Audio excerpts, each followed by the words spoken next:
ชื่อมตรงอุทัยอีเวอเรสต์วันนั้นไปดูป่ะเป็นคลองเล็กๆเข้ามานั่นแหละเป็นมาเชื่อมแล้วหนองตรงนี้จะมีพื้นที่ประมาณ600 กว่าไร่เพราะที่นั้นที่เนี้ยจะโอบล้อมไปด้วยน้ำถามว่าจะป้องกันได้ไม่ได้เลยเราต้องปรับปรุงต้องเปลี่ยนแปลงปรับตัวก็หาธรรมชาติต้องอยู่รอดให้ได้สมัยก่อนก็ล้มเหลวมาตลอดนะผมจำได้สมัยรุ่นคุณพ่อสมัยก่อนต่างคนต่างทำต่างตามยถากรรมแล้วทำแล้วไม่ได้เกี่ยวข้าวออกรวงและเหลืองแล้วน้ำมาท่วมไปกินทุกปีที่น้ำท่วมปัญหาเหล่านี้ก็เกิดมาซ้ำซากจนผมโตแล้วก็เจอทำแล้วไม่ได้กินเราก็มานั่งคุยกันว่าเราต้องเปลี่ยนแปลงแล้วนะทั้งนั้นเราอยู่ไม่รอดทำแล้วไม่ได้เกี่ยวน้ำท่วมไปก็จนไม่มีข้าวจะกินไม่มีเงินจะใช้เป็นหนี้เป็นสินเพราะฉะนั้นจะมีการพูดคุยกันต้องเปลี่ยนแปลงต้องปรับตัวแล้วผมเชื่อในว่าทุกที่กับการบริหารถ้าไม่ลงตัวเมื่อไหร่เนี่ยการทะเลาะวิวาทของพี่น้องเกษตรกรที่ทำนาด้วยกันเนี่ยมีแน่นอนแต่เราใช้ตรงที่ว่าสุดท้ายที่เป็นทางเลือกจริงๆเนี่ยก็คือการทำนาพร้อมกันถ้าถามว่าในส่วนของสหกรณ์ผู้ใช้น้ำมีส่วนเกี่ยวข้องกับการบริหารจัดการน้ำตรงนี้ไหมก็มีส่วนเพราะว่าเป็นสมาชิกในส่วนของในพื้นที่ทั้งหมดแล้วก็ถ้าถามว่าการเก็บเกี่ยวตรงนี้ถ้าเราสร้างปฏิทินขึ้นมาสามารถที่จะเกี่ยวหนีน้ำตรงนี้ได้เวลาที่น้ำท่วมขึ้นมาเกษตรกรก็จะไม่เครียดมากเพราะว่าพืชผลตัวหลักที่จะใช้ดำรงชีวิตอยู่เนี่ยมันสามารถที่จะเก็บเกี่ยวกับมันได้ก็เนี่ยจริงๆแล้วถ้าถามว่าตัวสหกรณ์เองเนี่ยเป็นหัวใจหลักก็ว่าได้ในการที่ให้เกษตรกรได้อยู่ดีมีสุขก็ว่าได้นะครับเพราะว่าการที่มีสถานีสูบน้ำขึ้นมาเนี่ยเราเป็นผู้กำหนดเราเองว่าจะสูบน้ำเมื่อไหร่ทำอะไรตอนไหนได้ทันทีก็เนี้ยเมื่อก่อนนี้ที่หลังจากมีสถานีสูบน้ำแล้วก็ไม่ใช่ว่าจะราบรื่นนะถ้าพูดกันแบบง่ายๆก็คือยังคงสภาพเดิมถึงจะมีน้ำสูบมาให้ตามปกติอย่างนี้แหละแต่ก็ยังใช้วิธีการแบบทำใครทำมันก็คือบางคนไหนต้องการก็ขอให้สูบแต่เนี่ยมันมีปัญหาตรงที่ว่าทุกคนขึ้นอยู่กับว่าจะทำช่วงไหนก็ได้ถือว่าน้ำมีมันเคยมีตรงที่ว่าบางคนจะเกี่ยวข้าวที่คนก็จะเอาน้ำหล่อประมาณขนาดนี้ข้าวยังเขียวอยู่มันก็เลยไหลลงไปลงที่นาเขาจะเกี่ยวมันก็ทะเลาะกันอยู่อย่างเงี้ยก็ต้องบอกว่าตั้งสถานีสูบน้ำมาตั้งปี23มาตั้งเป็นกลุ่มจริงๆปี26กลุ่มปกติธรรมดานี่แหละก็มีท่านนายกโมนี่แหละเป็นหัวหน้ากลุ่มจนกระทั่งมาปี30ที่ว่าทางหน่วยงานราชการเขาก็แนะนำว่าน่าจะตั้งเป็นสหกรณ์นะให้มันเป็นกระบวนการให้มันถูกต้องอะไรประมาณนี้ก็ทำตามที่เขาบอกก็ไม่ได้คิดอะไรจากตอนแรกก็มีอะไร28 คนระเบียบเขาก็มีมาให้ไงแล้วก็ทำตามระเบียบก็ไปประมาณขนาดนั้นคราวนี้พอเราใช้วิธีการให้ลองอันนี้ไหมเริ่มต้นจากสมาชิก28 คนเนี่ยตอนแรกเลยปูพรมไปก่อนเลยไหมให้ทำให้มันพร้อมๆกันสูบน้ำให้มันปูพรมก่อนแล้วถึงเริ่มทำมาตกลงก่อนคนแปลงสูงก็ทำก่อนเลยแล้วก็เวลาเปิดน้ำทิ้งก็ทิ้งไปทางน้าต่ำโน้นก็ค่อยๆทยอยทำมันไม่มีปัญหาไงก็ได้พอไม่มีปัญหาจุ๊บเราก็ประชุมทั้งหมดเลยทั้งพื้นที่เลยว่าต่อไปเนี่ยฤดูกาลที่จะทำต่อไปเนี่ยจะสูบน้ำปูพรมให้หมดเลยนะแล้วก็ถึงจะเริ่มทำจะไม่สูบน้ำทยอยแล้วการสูบของเราก็จะมีใช้คณะกรรมการเป็นผู้กำหนดในการที่จะสูบน้ำนะครับที่เห็นอยู่นี้ก็คือแม่น้ำเจ้าพระยาซึ่งเป็นสายเลือดหลักของพี่น้องเกษตรกรที่ประกอบอาชีพทางการเกษตรแล้วก็ ที่นี่ก็จะเห็นว่าจะมีสถานีสูบน้ำโดยใช้ระบบไฟฟ้าในการที่จะสูบน้ำขึ้นมาให้กับกลุ่มสหกรณ์ผู้ใช้น้ำซึ่งประตูย่อยเนี่ยก็หลังจากที่สูบน้ำมาให้แล้วก็จะเป็นหน้าที่ของเกษตรกรเอง ที่จะเป็นคนคอยปิดคอยเปิดก็หลังจากที่ระบายน้ำเข้าพื้นนาตัวเองแล้วเนี่ยถ้าเพียงพอแล้วก็ปิดประตูย่อยนี้นะครับเพื่อให้น้ำไปกับสมาชิกท่านอื่นไม่ได้หน้าที่ของคณะกรรมการเพราะว่าคณะกรรมการเองไม่สามารถที่จะรู้ได้ว่าในพื้นนาของเกษตรกรเนี่ยน้ำมีเพียงพอแล้วหรือยังพอใจกับในตัวของสมาชิกหรือยัง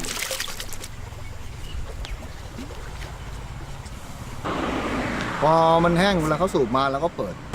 พอมันเต็มทั่วดีทุกอันแล้วก็ปิดใช้เป็นระบบฝายให้มันล้นทำฝายเอาถุงพลาสติกรองทำฝายไปทำฝายแบบตรงเนี้ยผมก็ทำฝายไว้ตรงนี้กันน้ำออก คือน้ำมันเต็มปุ๊บมันก็ล้นไปพอล้นไปได้ระดับที่มันก็ขังอยู่ในนาอันอื่นมันเต็มมันก็ล้นไปไล่ไปเป็นขั้นบันไดไปงั้นทำเป็นฝาย แต่ละโซนเข้าไปมันก็จะมีช่องเล็ก ที่จะไหลลงนาตัวเองนะรวมทั้งนาคนอื่นด้วย ก็ดูจากหลาย ๆ แปลงว่าเพราะมันจะดูสำรวจทุกเช้าไงทุกเช้าจะวิ่งเจอก็นายกประจำนายกก็ขี่มอเตอร์ไซค์ผมก็ขี่จักรยานผ่านนาผ่านอะไรไปก็ดูทีนี้น้ำระดับแปลงนู้นแปลงนี้แห้งเขาบอกว่าให้เจ้าหน้าที่ชลประทานสูบน้ำมาหน่อยเขาก็โทรศัพท์ไปบอกก็มาก็แบ่งกันไปกระจายไปไม่มีใครหวงใครห้ามปิดห้ามผ่านไม่มีใครหวงใครมันต้องไล่ระดับกันไปอย่างเงี้ยครับพอตรงนี้มีน้ำล่างไม่มีก็ต้องรอจากข้างบนไล่ลงไปมันก็จะดำไล่ๆกันเก็บเกี่ยวก็เก็บเกี่ยวไล่ๆกันนี่แหละเพราะไม่งั้นมันคุมระดับน้ำไม่ได้ถ้าทำมันคนละวัน2 วันเนี่ยต้องทำพร้อมๆกัน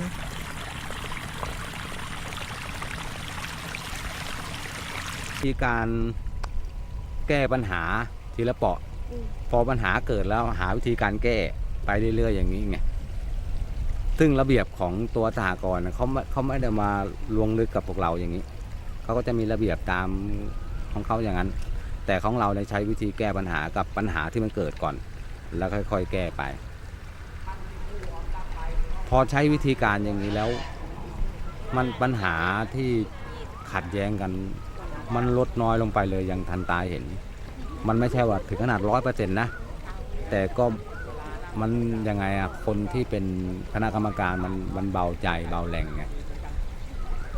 ถ้าบอกว่า100%มันก็ไม่ถึงขนาดนั้นหรอกมันก็มีบ้างคนนะ จะให้ถูกใจทั้งหมดไม่มี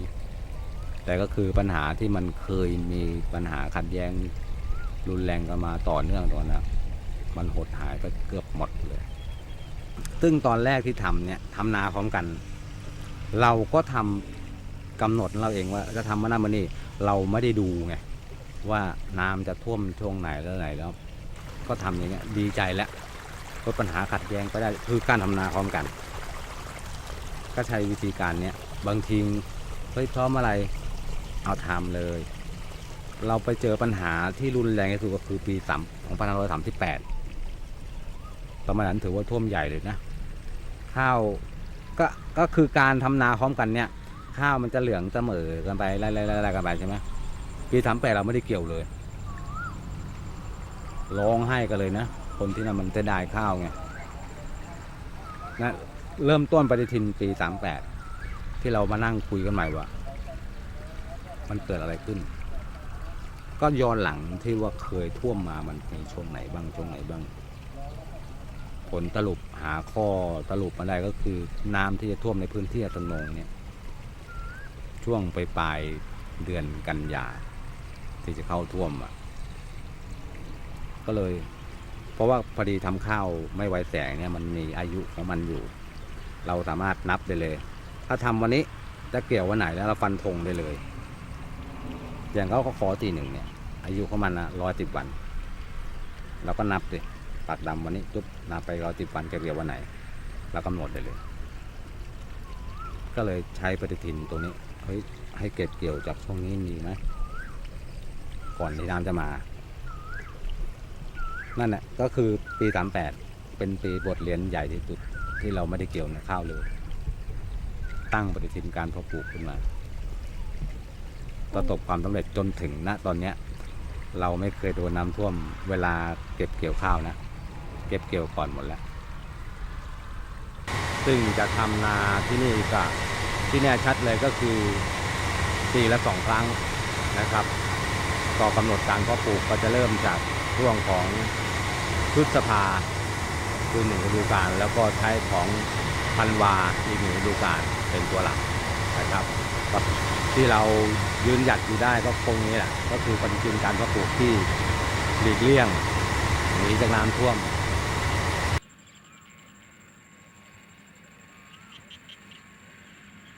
เนี่ยคาบน้ำแค่นี้เนี่ย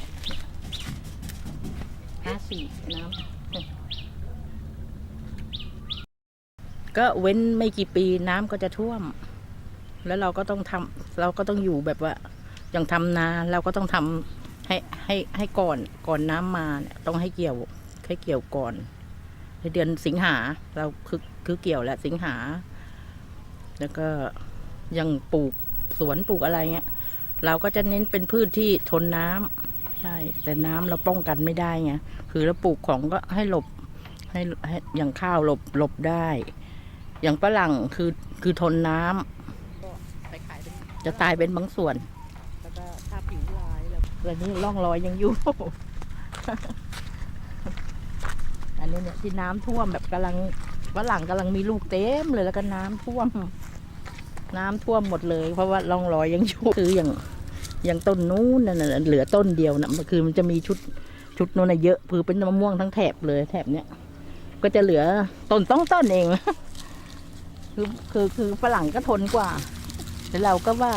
เนี่ยมิดน้ำหมดแล้วเนี่ยมันแตกได้เนี่ยแตกมาใหม่เนี่ยมิดน้